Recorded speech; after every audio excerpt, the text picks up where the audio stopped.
2026-এর ভাবী মাধ্যমিক পরীক্ষার্থীরা অর্থাৎ তোমরা যারা দশম শ্রেণীর ছাত্রছাত্রী রয়েছে, তোমাদের প্রথম পার্বিক মূল্যায়ন বা ফার্স্ট সামেটিভ ইভালুয়েশন বা ফার্স্ট ইউনিট টেস্ট একদম দোরগোড়ায় এসে হাজির।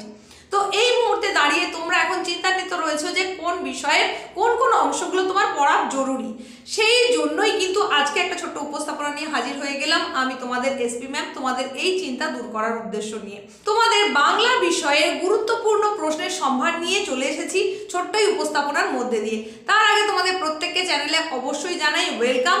তো চ্যানেলের তরফ থেকে তোমাদের জন্য গুটি কয়েক প্রশ্ন নিয়ে আজকে হাজির হয়ে গেছি, যেগুলো কিন্তু তোমার এই প্রথম পার্বিক মূল্যায়ন বা ফার্স্ট সামেটিভ ইভ্যালুয়েশনের জন্য ভীষণ ভীষণ ভীষণ গুরুত্বপূর্ণ। তো এই যে unit test, first unit test, এই ইউনিট টেস্টে কোন কোন প্রশ্ন তোমাকে দেখতে হবে, কি কি রয়েছে সিলেবাসে, সেটা যেমন জানিয়ে দেবো, তারই সঙ্গে সঙ্গে কোন প্রশ্নগুলো অবশ্যই ভীষণ ভীষণভাবে দেখতেই হবে সেটাও জানিয়ে দেবো। শুধুমাত্র ফার্স্ট সামেটিভের জন্য নয়, একেবারে বোর্ড এক্সামের কথা মাথায় রেখে তোমাকে কিন্তু এই প্রশ্নগুলো এখন থেকে করতেই হবে। তাহলে সময় নষ্ট আর একেবারেই নয়, চলো সরাসরি আগে আমরা জেনে নিই যে তোমাদের ফার্স্ট সামেটিভ বা ফার্স্ট ইউনিট টেস্ট বা প্রথম পার্বিক মূল্যায়নটা কিসের উপরে হবে, মানে সেখানে কি কি টপিকস তোমাকে পড়তে হবে। দেখো, যে যে অংশগুলো রয়েছে তোমাদের সিলেবাসে সেগুলো আমি তোমাদেরকে এখানে বোর্ড ওয়ার্ক করে বোঝানোর চেষ্টা করছি, দেখে নাও। তোমাদের সিলেবাস অনুযায়ী ফার্স্ট ইউনিটের সিলেবাস অনুযায়ী গল্প রয়েছে জ্ঞানচক্ষু, এটার উপরেই প্রশ্ন আসবে। কবিতা থেকে 3টে কবিতা রয়েছে, অসুখী একজন, আয় আরো বেঁধে বেঁধে থাকি, আর তার সঙ্গে হচ্ছে আফ্রিকা। এই 3টে কবিতার উপরে ফার্স্ট ইউনিট টেস্ট হবে। প্রবন্ধ রয়েছে একটা, সেটা হচ্ছে হারিয়ে যাওয়া কালি কলম। এই 3টে জিনিস বললাম, তাহলে গল্প, কবিতা, প্রবন্ধ কি আছে সেটা বলে দিলাম। তারপরে তোমাদের যেটা রয়েছে সহায়ক গ্রন্থ, সহায়ক গ্রন্থে কি আছে, কোনি, সেখানে 1 থেকে 31 পৃষ্ঠা অর্থাৎ ষষ্ঠ পরিচ্ছদ পর্যন্ত তোমাদের পরীক্ষার সিলেবাসে আছে। এরপরে ব্যাকরণ, ব্যাকরণ অংশে তোমার কি কি করতে হচ্ছে, সেখানে করতে হচ্ছে কারক, অকারক, নির্দেশক, অনুসর্গ, বিভক্তি, এই জিনিসগুলো রয়েছে। আর রয়েছে বঙ্গানুবাদ, অর্থাৎ যেটাকে আমরা রিট্রান্সলেশন বলি। তো এই যে বঙ্গানুবাদ, এটাও কিন্তু তোমার ফার্স্ট ইউনিটের সিলেবাসে রয়েছে। সম্পূর্ণ সিলেবাসটা কি সেগুলো তোমাদেরকে আমি দেখিয়ে দিলাম। এখানে কোন কোন বিষয় রয়েছে, গল্পে কি, কবিতায় কি, প্রবন্ধে কি, সহায়ক গ্রন্থে কি, সমস্তটাই, এমনকি ব্যাকরণে কি রয়েছে সবটাই বলে দিলাম। তবে এই প্রসঙ্গে যেটা বলে রাখতে হয় সেটা হচ্ছে তোমাদের এই যে ফার্স্ট ইউনিটের প্রশ্ন বা ফার্স্ট সামেটিভের প্রশ্ন, এটা কিন্তু স্কুলের তরফ থেকে করা হবে, এটা বোর্ডের প্রশ্ন নয়। যেহেতু স্কুলের তরফ থেকে করা হয়, তাই এই সিলেবাসের কিছুটা রদবদল চাইলে কিন্তু স্কুল কর্তৃপক্ষ করতে পারে, মানে যিনি প্রশ্ন করবেন তিনি চাইলে এর কিছুটা রদবদল করতে পারেন।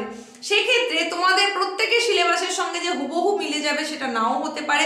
এই পশ্চিমবঙ্গের বহু বহু স্কুল রয়েছে, সেই স্কুলের মধ্যে বিভিন্ন জায়গায় বিভিন্ন সিলেবাসে হয়তো পরীক্ষা হবে। তোমার স্কুলের পরীক্ষায় যদি এই সিলেবাসের উপর পরীক্ষা হয়, তাহলে সেখান থেকে তুমি প্রশ্নগুলো অবশ্যই তৈরি করবে, যেগুলো এখন তোমাকে বলে দেবো। আর যেগুলো আলাদা মনে হচ্ছে কিছু, তাহলে তোমার সিলেবাস অনুযায়ী তোমার স্কুলের মাস্টারমশাই বা ম্যাম যিনি প্রশ্ন করছেন তিনি যেটা বলছেন, যে যে প্রশ্নগুলোর উপর বেশি করে জোর দিতে বলেছেন, অবশ্যই সেইগুলোর উপরেই জোর দেবে। এখন তোমাদের জন্য মধ্যশিক্ষা পর্ষদের তরফ থেকে যে সিলেবাস রয়েছে সেই সিলেবাস অনুযায়ী আমি কিছু গুরুত্বপূর্ণ প্রশ্ন বলছি, যেগুলো এই ফার্স্ট সামেটিভের জন্য ভীষণ ভীষণ ভীষণ ইম্পর্টেন্ট। চলো প্রশ্নগুলো দেখে নাও। একেবারে শুরুতেই দেখো, তোমাদের বলেছিলাম গল্পের কথা, গল্পের নাম হচ্ছে জ্ঞানচক্ষু।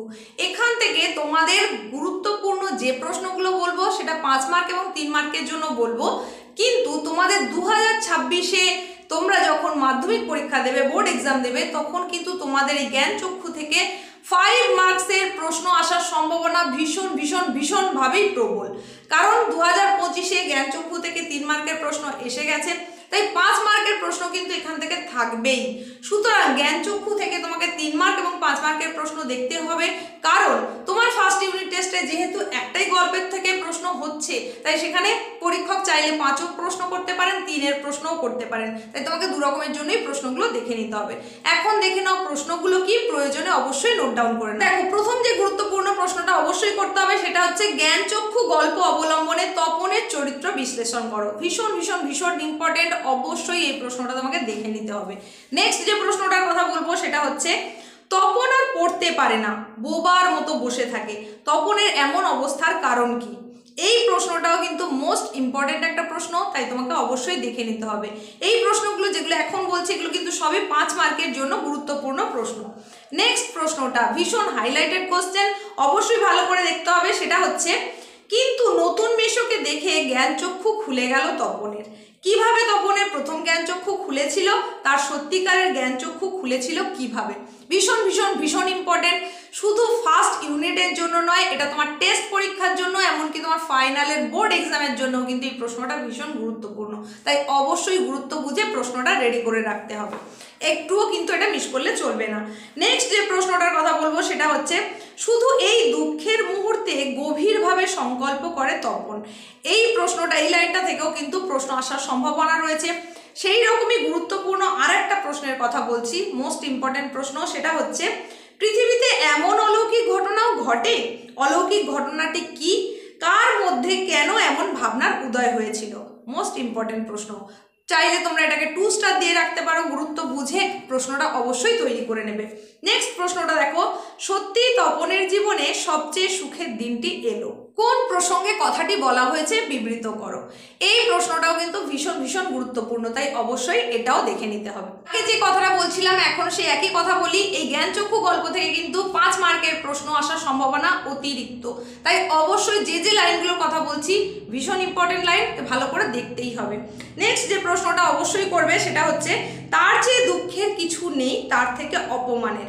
প্রসঙ্গ উল্লেখ করে এই উক্তির তাৎপর্য বিশ্লেষণ করো। ভীষণ গুরুত্বপূর্ণ এই লাইনটাও, তাই দেখে নিতে হবে। আরও একটা গুরুত্বপূর্ণ, যেটাকে চাইলে তুমি 3 স্টার দিয়ে রাখতে পারো, সেরকম একটা লাইন হচ্ছে, তপনের মনে হয় আজ যেন তার জীবনের সবচেয়ে দুঃখের দিন। কোন দিনে তপনের এমন মনে হয়েছে এবং তার এই কথা মনে হওয়ার কারণ বিশ্লেষণ করো। ভীষণ গুরুত্বপূর্ণ, এটাও দেখে রাখবে। আর একটা প্রশ্ন এখান থেকে বলবো 5 মার্কের জন্য, সেটা তৈরি করে নিও। সেটা হচ্ছে, এর প্রত্যেকটি লাইন তো নতুন, আনকোরা, তপনের অপরিচিত। এর বলতে এখানে কোন বিষয়ের কথা বলা হয়েছে এবং বিষয়বস্তুটি নিজের ভাষায় উল্লেখ করো। ভীষণ গুরুত্বপূর্ণ এই কয়েকটা প্রশ্ন কিন্তু 5 মার্কের জন্য তৈরি করতেই হবে। 3 মার্কের জন্য আমি কতগুলো লাইন বলে দিচ্ছি, ইম্পর্টেন্ট লাইন, সেই লাইন থেকে প্রশ্ন আসতে পারে। যেমন যেমন সেটার উক্তির তাৎপর্য বিশ্লেষণ করো বা ব্যাখ্যা করো, সেটাও আসতে পারে, বা তার উপরে বেস করে প্রশ্নও আসতে পারে। লাইনগুলো শুধুমাত্র বলে দিচ্ছি, দেখে নাও। মেশোর উপযুক্ত কাজ হবে সেটা, এই লাইনের উপরে প্রশ্ন হতে পারে যে উপযুক্ত কাজ বলতে কোন কাজের কথা বলা হয়েছে। তাছাড়া বলতে পারে তার ভয়ঙ্কর আহ্লাদ হওয়ার কথা, কোন ঘটনার পরিপ্রেক্ষিতে আহ্লাদ হওয়ার কথা, আহ্লাদিত হতে পারছে না কেন, এই প্রশ্ন হতে পারে। আবার বলতে পারে এমন সময় ঘটলো সেই ঘটনা, ঘটনাটি বিবৃত করো, এটা 3 নম্বরের প্রশ্ন আসতে পারে। যেহেতু একটাই গল্প তাই এখানে প্রশ্নের সংখ্যাটা তোমার একটু বেশি মনে হতে পারে, কিন্তু অবশ্যই এগুলো তোমাকে দেখে রাখতে হবে। তারপরের প্রশ্ন হচ্ছে, বুকের রক্ত ছলকে ওঠে তপনের, কি কারণে, এটা বলতে পারে। পরের প্রশ্ন হচ্ছে, বিকালে চায়ের টেবিলে ওঠে কথাটা, কোন কথার কথা বলা হয়েছে। পরের প্রশ্ন, এ বিষয়ে সন্দেহ ছিল তপনের, কোন বিষয়ে সন্দেহের কথা বলা হচ্ছে। রত্নের মূল্য জহুরির কাছেই, উক্তিটির তাৎপর্য বিশ্লেষণ করো, এটা দেখে নেবে। তারপরের প্রশ্ন, এ বিষয়ে সন্দেহ ছিল তপনের যেন নেশায় পেয়েছে, কোন বিষয়ের নেশা, এটা বলতে পারে। পরের প্রশ্ন হচ্ছে, পত্রিকাটি সকলের হাতে হাতে ঘোরে, কোন পত্রিকার কথা বলা হয়েছে, কেন হাতে হাতে ঘুরবে, এটা একটা প্রশ্ন হতে পারে। তারই সঙ্গে সঙ্গে কথাটা শুনে তপনের চোখ মার্বেল হয়ে গেল, এটা একটা গুরুত্বপূর্ণ লাইন, এখান থেকেও প্রশ্ন আসতে পারে। আর একটা প্রশ্নের কথা বলবো, সেটা হচ্ছে, এক আসনে বসে লিখে ফেললো একটি আস্ত লেখা। এই যে লাইনগুলোর কথা বললাম এদের প্রত্যেকটাই কিন্তু মোস্ট ইম্পর্টেন্ট লাইন, তাই অবশ্যই তোমাকে দেখে নিতে হবে। তো জ্ঞানচক্ষু থেকে তোমরা এই প্রশ্নগুলো করলে আশা করি তুমি কমন পেয়ে যাচ্ছ, কারণ এর বাইরে প্রশ্ন সাধারণত হয় না। পশ্চিমবঙ্গের সমস্ত স্কুলের জন্যই বলছি, এই প্রশ্নগুলো যদি তুমি করে যেতে পারো তাহলে তুমি অবশ্যই এখান থেকেই কমন প্রশ্ন পেয়ে যাবে। এরপরে চলে আসি তোমাদের কবিতা প্রসঙ্গে। কবিতা প্রসঙ্গে রয়েছে 3টে কবিতা। প্রথমেই যে কবিতাটা আছে সেটা হচ্ছে অসুখী একজন। এইবার বলি, তোমাদের কবিতা থেকে 3 মার্কের প্রশ্নও হতে পারে, 5 মার্কের প্রশ্নও হতে পারে।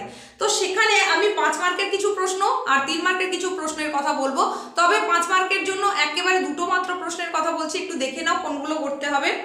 মোস্ট ইম্পর্টেন্ট লাইন হচ্ছে, তারপর যুদ্ধ এলো, যুদ্ধ আসার প্রেক্ষাপট কেমন বিবৃত করো এবং যুদ্ধ পরবর্তী পরিস্থিতি সম্পর্কে যা জানো লেখো, এটা বলতে পারে। আবার ওই একই লাইন তুলে বলতে পারে, তারপর যুদ্ধ এলো, তারপর বলতে কোন সময়ের ইঙ্গিত করা হয়েছে, যুদ্ধের পরিণতি কি হয়েছিল। তারপর যুদ্ধ এলো মানে তার আগের প্রেক্ষাপটটা জানতে চাওয়া হয়েছে, মানে একই প্রশ্ন ঘুরিয়ে একটু দিতে পারে কথাটা। আর একটা তোমরা এখান থেকে অবশ্যই দেখে রাখবে, সেটা হচ্ছে, যেখানে ছিল শহর সেখানে ছড়িয়ে রইল কাঠ কয়লা, সব চূর্ণ হয়ে গেল, জ্বলে গেল আগুনে। তারপর কিভাবে যুদ্ধ এসেছিল, যুদ্ধের পরিণতি কি হয়েছিল, মানে একই। এই যে আমি কয়েকটা প্রশ্নের কথা বললাম 5 মার্কের জন্য, সমস্ত প্রশ্নগুলোর উত্তর একই হবে, শুধু ঘুরিয়ে ফিরিয়ে প্রশ্নটা করা হলো। এরপরে দেখে নাও এখান থেকে তোমরা গুরুত্বপূর্ণ 3 মার্কের প্রশ্ন কি করবে। অবশ্যই তোমরা যেটা দেখবেই সেটা হচ্ছে সমস্ত সমতলে ধরে গেল আগুন, আগুন ধরে যাওয়ার ফলস্বরূপ কি ঘটনা ঘটেছিল, এটা একটা দেখবে। তারই সঙ্গে দেখবে তারা আর স্বপ্ন দেখতে পারলো না, কারা কেন স্বপ্ন দেখতে পারলো না, মোস্ট ইম্পর্টেন্ট লাইন অবশ্যই দেখতে হচ্ছে। তারই সঙ্গে সঙ্গে দেখবে আর সেই মেয়েটি আমার অপেক্ষায়, কোন মেয়ের কথা বলা হয়েছে, কথকের জন্য অপেক্ষারত মেয়েটির পরিস্থিতির পরিচয় দাও, এটা একটা গুরুত্বপূর্ণ প্রশ্ন। তারপরে ভীষণ ভীষণ ভীষণ ইম্পর্টেন্ট একটা লাইন হচ্ছে সেই মেয়েটির মৃত্যু হলো না, এখানে কোন মেয়ের কথা বলা হয়েছে, তার মৃত্যু না হওয়ার কারণ কি, এটা অবশ্যই দেখবে। তারই সঙ্গে সঙ্গে দেখবে সে জানতো না আমি আর ফিরে আসবো না, কে কি জানতো না, ফিরে না আসার কারণ। তো এই প্রশ্নগুলো অবশ্যই এখান থেকে দেখতে হবে। আর একটা মোস্ট ইম্পর্টেন্ট লাইন যেটা দেখতেই হবে সেটা হচ্ছে শান্ত হলুদ দেবতারা, দেবতারা শান্ত হলুদ কেন, ব্যাখ্যা করো। ব্যাস এই কয়েকটা প্রশ্ন তোমরা দেখে নাও অসুখী একজন থেকে, এখান থেকেই তুমি প্রশ্নটা অবশ্যই পাবে। নেক্সট যে কবিতা সেটা হচ্ছে আয় আরো বেঁধে বেঁধে থাকি। তাহলে যেহেতু বলেছি কবিতা থেকে 5 মার্ক এবং 3 মার্কের প্রশ্ন হবে, তাহলে এখন দেখে নাও যে এখান থেকে তোমাকে কোন কোন প্রশ্ন তৈরি করতে হবে। প্রথমেই বলি যে এখান থেকে তোমাদের 2025-এর জন্য কিন্তু 3 মার্কের কোশ্চেন এসে গেছে, তাই ইম্পর্টেন্ট হচ্ছে এখান থেকে 5 মার্কের প্রশ্ন। তাই 5 মার্কের জন্য কিছু প্রশ্ন তো তোমাকে তৈরি করতেই হচ্ছে, এবং সেই ইম্পর্টেন্সটা শুধুমাত্র ফার্স্ট ইউনিটের জন্য এমন কিন্তু নয়।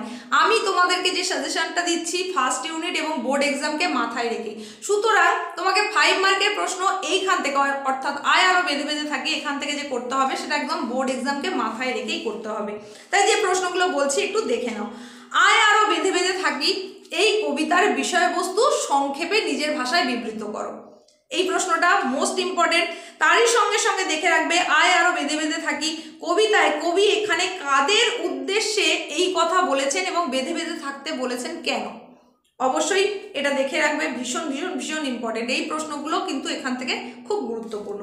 3 মার্কের জন্য গুরুত্বপূর্ণ কিছু লাইন বলে দিচ্ছি, সেই লাইনগুলোর ওপরে প্রশ্ন একটু দেখে নেবে। আমরা ভিখারি 12 মাস, আমরা কেন 12 মাস ভিখারি, এই প্রশ্নটা। তারপরে ইম্পর্টেন্ট আরেকটা প্রশ্ন হচ্ছে আমাদের ইতিহাস নেই, এখানে কাদের ইতিহাসের কথা বলা হয়েছে, ইতিহাস নেই কেন, এই প্রশ্নটাও ইম্পর্টেন্ট।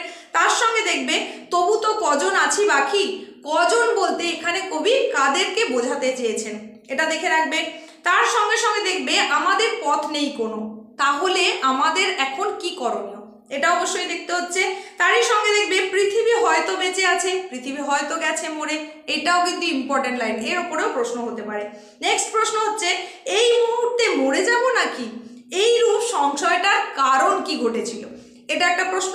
নেক্সট প্রশ্ন হচ্ছে আমাদের শিশুদের শখ ছড়ানো রয়েছে কাছে দূরে, এই লাইনটাও কিন্তু ভীষণ ইম্পর্টেন্ট লাইন, অনেক সময় এই লাইনটার উপরেও প্রশ্ন আসে। যে কতগুলো লাইনের কথা বললাম ভীষণ ভীষণ গুরুত্বপূর্ণ, তাই অবশ্যই দেখে রাখতে হবে। ব্যাস এই হয়ে গেল তোমাদের আয় আরো বেঁধে বেঁধে থাকি, এই কবিতাটা হয়ে গেল। নেক্সট কবিতা হচ্ছে আফ্রিকা। এই আফ্রিকা কবিতা থেকে 2025-এ 5 মার্কের প্রশ্ন কিন্তু এসে গেছে, সুতরাং 2026-এ তুমি যখন মাধ্যমিক পরীক্ষা দেবে তখন কিন্তু এখান থেকে 5 মার্কের প্রশ্ন আসার কথা নয়, কিন্তু যেহেতু এটা ইউনিট টেস্ট তাই চাইলে তোমার স্কুল টিচার তিনি কিন্তু প্রশ্ন রাখতেই পারেন। তার জন্য একদম সামান্য কতগুলো প্রশ্নের কথা বলছি, একটু দেখে রাখবে 5 মার্কের জন্য। অবশ্যই দেখবে যেটা সেটা হচ্ছে হায় ছায়াবৃতা, ছায়াবৃতা বলার কারণ কি, তার সম্পর্কে কবি কি বলেছেন সংক্ষেপে লেখো, এটা একটা গুরুত্বপূর্ণ। তার সঙ্গে সঙ্গে দেখবে এলো মানুষ ধরার দল, কোথায় এলো, মানুষ ধরার দল এসে কি করেছিল, ভীষণ ইম্পর্টেন্ট প্রশ্ন। এই দুটো প্রশ্ন যেগুলো বললাম এগুলো 5 মার্কের জন্য ভীষণ গুরুত্বপূর্ণ। আর যেটা 2025-এ এসে গেছে, যদি এটা তোমার ক্লাস টিচার রিপিট করতে চায় তার জন্য প্রশ্নটা আরেকবার বলে দিচ্ছি। চিরচিহ্ন দিয়ে গেল তোমার অপমানিত ইতিহাসে, তোমার বলতে কার বোঝানো হয়েছে এবং অপমানের ইতিহাস সম্পর্কে জানানো লেখো, এই প্রশ্নটাও কিন্তু এটা যদিও এসে গেছে 2025-এ, এটা থেকেও কিন্তু প্রায় সময় বিভিন্ন স্কুলের প্রশ্ন আসে। তো এরপরে চলে আসবো গুরুত্বপূর্ণ 3 নম্বরের প্রশ্নে। এই আফ্রিকা থেকে তোমার বোর্ড এক্সামে 3 নম্বরের প্রশ্ন আসছেই আসছে, মানে তোমার মাধ্যমিক পরীক্ষায় 2026-এ যখন তুমি মাধ্যমিক দেবে তখন কিন্তু এখান থেকে 3 মার্কের প্রশ্ন আসবেই, তাই যে কয়েকটা লাইন বলছি ভীষণ ইম্পর্টেন্ট, তোমাকে দেখতেই হচ্ছে। চলো এখন দেখে নাও। প্রথম যেটার কথা বলছি সেটা হচ্ছে ছিনিয়ে নিয়ে গেল তোমাকে, কাকে ছিনিয়ে নিয়ে গিয়েছিল, তারপরে হচ্ছে হায় ছায়াবৃতা, এই লাইনটার উপরেও 3 নম্বরের প্রশ্ন হতে পারে। পরের প্রশ্ন, নখ যাদের তীক্ষ্ণ তোমার নেকড়ের চেয়ে, এই লাইনটাও ভীষণ গুরুত্বপূর্ণ। নেক্সট লাইন হচ্ছে রুদ্র সমুদ্রের বাহু, এটা। তারপরে তোমাকে দেখতে হবে দাঁড়াও ওই মানহারা মানবীর দ্বারে, ভীষণ ইম্পর্টেন্ট লাইন, এটাও দেখবে। তারই সঙ্গে সঙ্গে দেখবে আজ যখন পশ্চিম দিগন্তে প্রদোষকাল ঝঞ্ঝা বাতাস রুদ্ধশ্বাস, ভীষণ ইম্পর্টেন্ট লাইন, ভীষণ ইম্পর্টেন্ট, তাই এটা অবশ্যই দেখে নেবে। তারই সঙ্গে সঙ্গে দেখবে ছিনিয়ে নিয়ে গেল তোমাকে। তার সঙ্গে অতি অবশ্যই যে লাইনগুলো দেখতে হবে সেটা হচ্ছে এসো যুগান্তরে কবি সেই হোক তোমার সভ্যতার শেষ পুণ্যবাণী, ভীষণ ভীষণ ভীষণ গুরুত্বপূর্ণ লাইন, অবশ্যই দেখে নেবে। তারই সঙ্গে দেখবে অশুভ ধ্বনিতে ঘোষণা করলো দিনের অন্তিম কাল। ব্যাস, এই যে লাইনগুলোর কথা বলছি আফ্রিকা কবিতা থেকে, ভীষণ গুরুত্বপূর্ণ। আর 3 মার্কের প্রশ্ন এখান থেকে থাকছেই, তাই এই প্রশ্নগুলো কিন্তু তোমাকে দেখতেই হবে।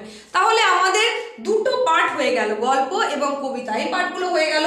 এর পরের যে পার্ট সেটা হচ্ছে প্রবন্ধ। প্রবন্ধ থেকে কি আছে না হারিয়ে যাওয়া কালি কলম।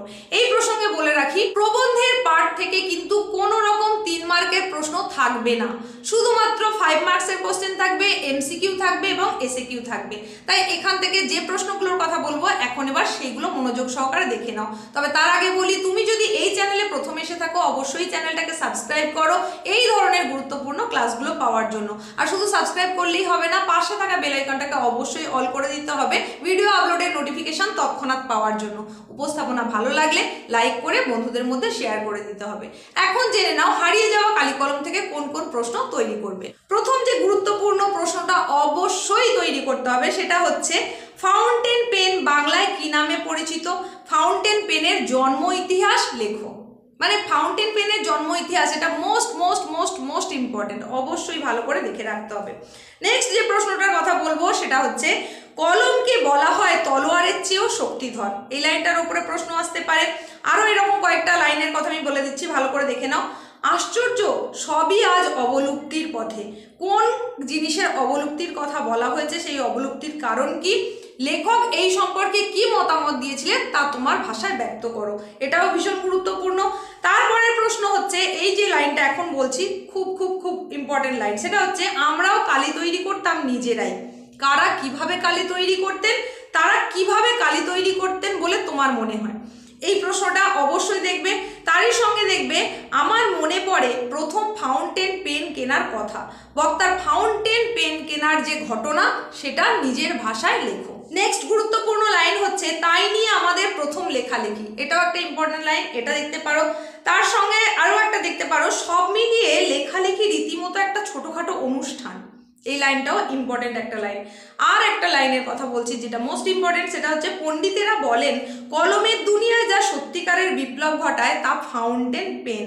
ফাউন্টেন পেন কিভাবে কলমের দুনিয়ায় বিপ্লব ঘটিয়েছিল তা নিজের ভাষায় বিবৃত করো। এই যে প্রশ্নটার কথা বলছি এটাও কিন্তু খুব খুব খুব গুরুত্বপূর্ণ, আসার সম্ভাবনা বেশি, তাই অবশ্যই দেখে রাখতে হবে। ব্যাস, তাহলে আমরা গল্প কবিতা প্রবন্ধ থেকে ইম্পর্টেন্ট প্রশ্নগুলো জেনে নিলাম। এরপরে তোমাদের যেটা ছিল সেটা হচ্ছে সহায়ক গ্রন্থ কোনি, যেখানে যেটা থাকবে মূলত তোমাদের ফার্স্ট ইউনিটের জন্য 1 থেকে 31 পাতা পর্যন্ত, মানে ষষ্ঠ পরিচ্ছদ পর্যন্ত। এর মধ্যে যে প্রশ্নগুলো তোমাকে অবশ্যই দেখতে হবে সেটা তো বলবোই, তবে তার আগে বলি এই যে কোনি সহায়ক গ্রন্থের যে অংশটা, এখান থেকে কিন্তু কোনো শর্ট কোশ্চেন আসে না, কোনো রকম কোনো শর্ট কোশ্চেন এখানে আসবে না, শুধুমাত্র 5 মার্কের প্রশ্ন আসবে। তাই সেই 5 মার্কের প্রশ্নের জন্য যেগুলো করতে হবে একদম হাতে গোনা 4-5টার কথা বলে দিচ্ছি, একটু দেখে নাও। ভীষণ ভীষণ ভীষণ গুরুত্বপূর্ণ যেটা সেটা হচ্ছে ক্ষিতীশ, ক্ষিতীশ চরিত্রটি, এটা সম্পর্কে একটু দেখে নেবে। আর একটা গুরুত্বপূর্ণ হচ্ছে আজ বারুণী, বারুণী কি, বারুণীর দিনে গঙ্গার ঘাটের যে দৃশ্য সেটা কিরকম ছিল নিজের ভাষায় বিবৃত করো, অবশ্যই দেখতে হবে। আর একটা যেটার কথা বলবো দেখতেই হবে সেটা হচ্ছে লীলাবতীর চরিত্র। এই কোনি উপন্যাস অবলম্বনে লীলাবতীর চরিত্র ভীষণ ভীষণ ইম্পর্টেন্ট। তাহলে লীলাবতীর চরিত্র, ক্ষিতীশের চরিত্র, এই দুটো দেখবে। তার সঙ্গে কি বললাম, বারুণীর দিনের গঙ্গার ঘাটের দৃশ্য, সেটা দেখে নিতে হবে। তারপরে যেটা দেখবে প্রজাপতি ডানা মেলে দিয়েছে, কিভাবে কোন পরিস্থিতি কাটিয়ে প্রজাপতি ডানা মেলে দিল তা নিজের ভাষায় লেখো, এটা একটা করতে হবে। আর একটাই মাত্র প্রশ্নের কথা বলবো সেটা হচ্ছে ক্ষিতীশের বিরুদ্ধে আনা অভিযোগগুলো কি ছিল, সেই অভিযোগগুলো খণ্ডনের জন্য সে কি করেছিল বা কি বলেছিল, ভীষণ গুরুত্বপূর্ণ। এই প্রশ্ন কয়েকটা তোমরা এই কোনি গল্প থেকে দেখে নিও। এরপরে যে পোর্শনটা রয়েছে তোমাদের সেটা হচ্ছে ব্যাকরণ। ব্যাকরণ থেকে কি আছে? কারক, অকারক, নির্দেশক, অনুসর্গ আর বিভক্তি। এইবার বলি, তোমার এই ব্যাকরণ পোর্শন থেকে কিন্তু কোনো বড় প্রশ্ন আসবে না, মানে এখান থেকে শুধুমাত্রই শর্ট কোশ্চেন, সেটা এমসিকিউ অথবা এসিকিউ টাইপের থাকতে হবে। তো এইগুলো তোমাদের জন্য, এর তো কোনো সাজেশন হয় না, এগুলোর জন্য রীতিমতো প্র্যাকটিস করতে হবে এবং পড়াশোনা করতে হবে। নেক্সট যেটা আছে সেটা হচ্ছে বঙ্গানুবাদ। এইবার বলি, এই বঙ্গানুবাদের জন্য তাহলে তোমরা কি করবে? বঙ্গানুবাদের জন্য যা এতদিন পর্যন্ত পড়েছো, ক্লাসে তোমার যা যা করানো হয়েছে, স্যার বা ম্যাম পড়ানোর সময় যেগুলোর ওপর বেশি করে জোর দিতে বলেছেন সেইগুলোর ওপরে জোর দাও বেশি করে, সেইগুলো ভালো করে রিভিশন করে নাও। তাছাড়া আরও একটা উপায় রয়েছে, তোমরা যদি পুরনো টেস্ট পেপার জোগাড় করতে পারো, সেটা যে কোনো টেস্ট পেপার হতে পারে, মধ্যশিক্ষা পর্ষদের টেস্ট পেপারও হতে পারে, এবিটিএ, ডাব্লিউবিটিএ, ডাব্লিউবিএইচএ, যা কিছু হতে পারে, সেই টেস্ট পেপারকেও, সেই টেস্ট পেপারের যতগুলো পেজে যতগুলো এইরকম বঙ্গানুবাদ রয়েছে সেটাকেও কিন্তু করতে পারো। বঙ্গানুবাদ সঠিকভাবে করলে সম্পূর্ণ নম্বর পাওয়া যায়, এবং সঠিকভাবে করার কি পন্থা সেই সম্পর্কিত ভিডিও কিন্তু চ্যানেলে আগেই আপলোড রয়েছে। আজকের ভিডিওর ডেসক্রিপশন বক্সেও লিঙ্ক দেওয়া থাকবে, চাইলে তোমরা সেখান থেকে দেখে নিতে পারো যে বঙ্গানুবাদটা ঠিক কিভাবে করতে হয়। ভিডিওতে বলা ওই রুলসগুলো যদি তুমি ফলো করো, অবশ্যই অবশ্যই তুমি নাম্বার পাবেই, মানে একেবারে ছেড়ে আসবেই না। যদি কমন পাও সে হলেও তুমি নাম্বার পাবে, আর কমন না পেলেও কিছু অন্তত লিখে আসতে পারবে। তাই অবশ্যই ওই ভিডিওটা দেখে নেবে। আজকে তোমাদের জন্য এইটুকুই ছিল উপস্থাপনা। খুব তাড়াতাড়ি নতুন কিছুর সঙ্গে চলে আসছি তোমাদের বিভিন্ন বিষয়ের সাজেশন নিয়ে, তাই নিয়মিত চ্যানেলে চোখ রাখো এবং এই শেষ মুহূর্তে এসে গুরুত্বপূর্ণ সাজেশন অনুযায়ী প্রশ্নগুলো অবশ্যই তৈরি করে নাও।